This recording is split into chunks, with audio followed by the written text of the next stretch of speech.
ថ្ងៃនេះខ្ញុំចែករំលែកបងប្អូនទាក់ទងនឹងការសិក្សាទៅលើ earning ឬក៏ staking នៅក្នុង Bybit អញ្ចឹងយើងចុចទៅលើ Bybit យើងនៅឃើញផ្ទាំងខាងក្រោមវាមានផ្ទាំងជាច្រើនហើយយើងចុចទៅលើពាក្យថា earn ខាងកណ្ដាលនេះមកចុចទៅលើពាក្យ earn ហើយយើងនឹងឃើញផ្ទាំងមួយនេះយើង scroll ទៅលើបន្តិចយើងនឹងឃើញនៅនោះគឺមាន flexible staking ឬក៏ one day to 7 day staking ឬក៏ flexible ឬក៏fixed staking អញ្ចឹងត្រង់ចំណុចទាំងនេះគឺវាមានភាពខុសគ្នា flexible គឺមានន័យថាយើងធ្វើការ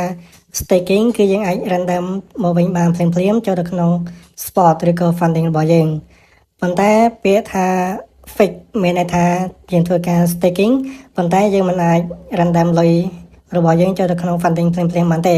អញ្ចឹងវាត្រូវការរងចាំរយៈពេលអញ្ចឹងដើម្បីច្បាស់ detail គឺយើងនឹងសិក្សាទៅលើចំណុចមួយហៅថា one day to 7 day ដែលមាន APR រហូតដល់ 555%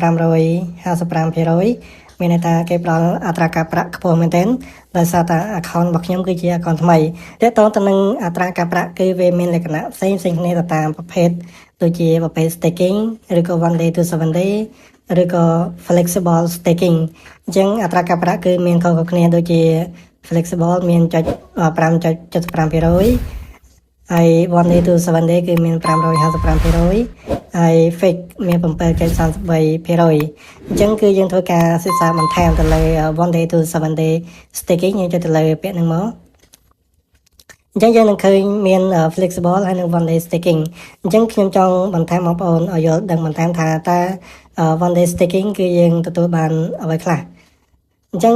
តើតើទៅនឹង one day staking គឺគេធ្វើការកំណត់ limit ត្រឹមតែ100រហូតដល់$300តែប៉ុណ្ណោះអញ្ចឹងមានន័យថាយើងមិនអាច stake ឲ្យច្រើនលើនឹងបានទេ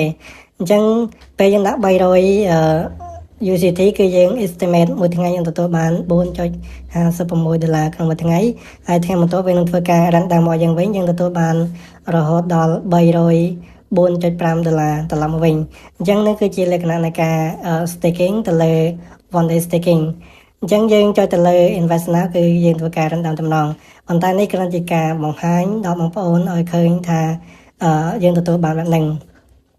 ប៉ុន្តែ flexible staking គឺយើងដាក់$300ដូចគ្នាប៉ុន្តែអត្ថប្រយោជន៍គឺផ្សេងគ្នា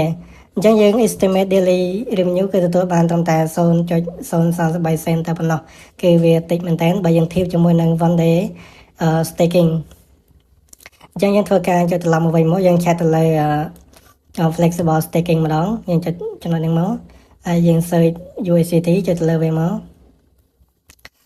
ចំណុចនេះគឺយើងធ្វើការកំណត់ test មើល$1000ស្មើនឹង1000 USDT ហើយយើងធ្វើការ check មើលទៅលើ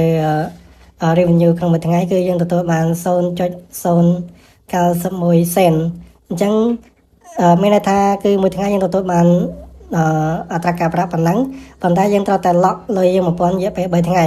បន្ទាប់ពី3ថ្ងៃក្រោយយើងអាចធ្វើការ random លុយនឹងចូលទៅក្នុង spot របស់យើងវិញបានអញ្ចឹងតើតើទៅនឹង555% ដែលខ្ញុំបានបង្ហាញបងប្អូនគឺជា